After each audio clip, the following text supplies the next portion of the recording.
All right, so Supergirl early reactions, early reviews have finally dropped. No, I have not seen the movie. I'll see it tomorrow or today when you're currently watching this. Let's talk about what people have been saying and let's get into it. Let's talk about my thoughts as well. So without further ado, cue the intro. I'm laughing, but it's a laugh of impatience. Show the movie. So it's no surprise, it's no shame to anyone that the early reviews of Supergirl are not good. Or anything else, really. I am a fan of the characters in these movies, but Supergirl did not fly very high for me.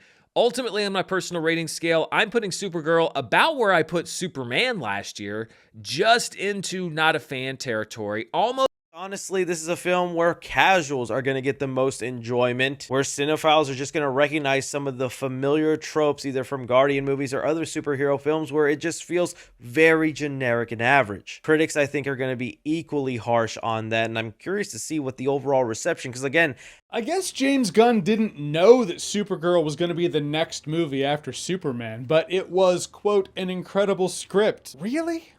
This was an incredible script. And I say it's no surprise. If you're coming on this video thinking I'm gonna just trash the movie, just do this, I'm not gonna do that because again, I haven't seen the movie yet. But there is one thing I want to say. I had no expectations for this movie at all. I did get my tickets way back. I actually had forgot I had tickets to see the movie. So that should tell you kind of where my headspace is at.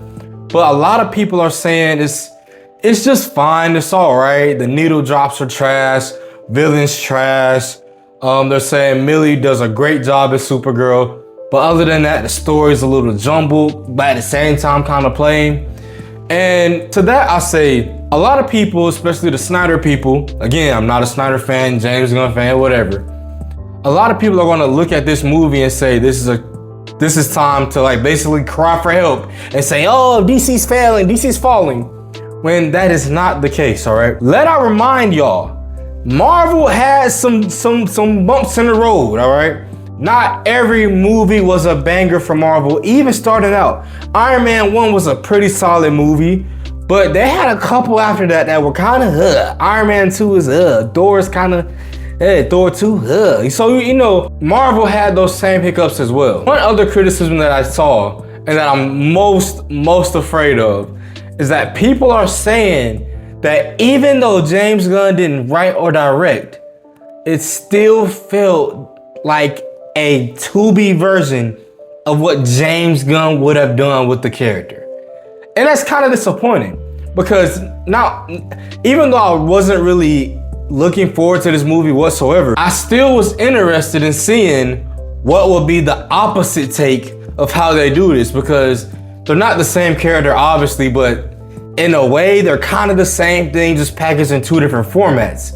The Supergirl format, seeing what James Gunn, everything he had said, everything that he had hyped, I was like, shoot, I like that better. A little more gritty, a little this, a little that, instead of the Superman, oh golly geez, you know?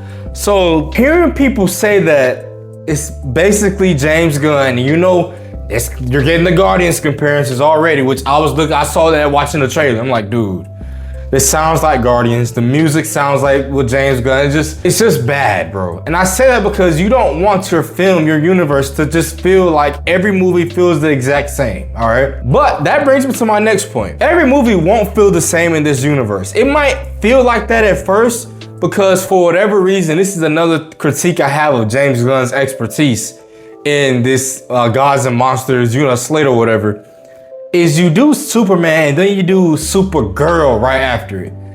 If you're going to go with a woman hero, the better person would have obviously been Wonder Woman. So it's like, I'm not really trusting his thought process when it comes to what movies are doing what. Case in point, Clayface also drops this year. You're doing a Clayface movie before a Batman movie?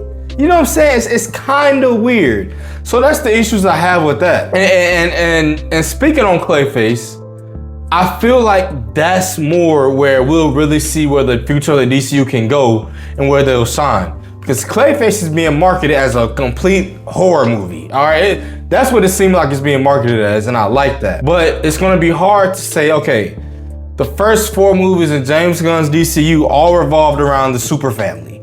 it's kind of boring. We're not excluding Clayface, because you'll have Superman, Supergirl, which was and then you have Man of Tomorrow, which needs to be great. Not every single movie has to hit it out the park. It's okay that Supergirl looks like it's not going to be all that, all right? I'll give y'all my final thoughts. I'm going to do a spoiler review tomorrow. So I'll give y'all my thoughts on the movie. But it's fine that it's not a hit out the park like everyone is wanting. But get into some other DC news. I have to talk about the Batman DCU animated trailer that dropped earlier yesterday that looks amazing, which is the Batman Nightfall trilogy. All right, it's dropping. This looks like the old animation style that we all fell in love with. It was a known thing, and if you're on my channel, I'm not the biggest. I don't know nothing about the Nightfall storyline. I'm gonna keep it a buck with y'all. I'm not the biggest DC head at all, but this looks crazy. Not everyone knows that before the DCU kind of started, even before the DCEU, the main claim to fame for DC and their heroes was their animated universe. And their animated movies from that universe, some of them rival some Marvel movies. Like, there's The Killing Joke I always come back to. It's one of the best superhero movies that I've seen in a minute.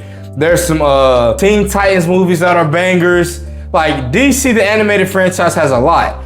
But if you recall, they recently redid it, they rebooted it, and then they went to that weird, bold line animation style that I don't like. So I fell off of them. But seeing this, it's giving me hope that they realized that people wasn't really feeling that. So this looks like Bruce looks a little older here. They're saying this is Tim Allen Batman, Tim Allen Robin. Bane is like the big bad in this. But I see Mr. Freeze, I see Scarecrow, Joker is in it. I already said Bane. Like, there's a lot going on, and not to mention it is rated R. So I cannot wait for this 3-part movie series to drop.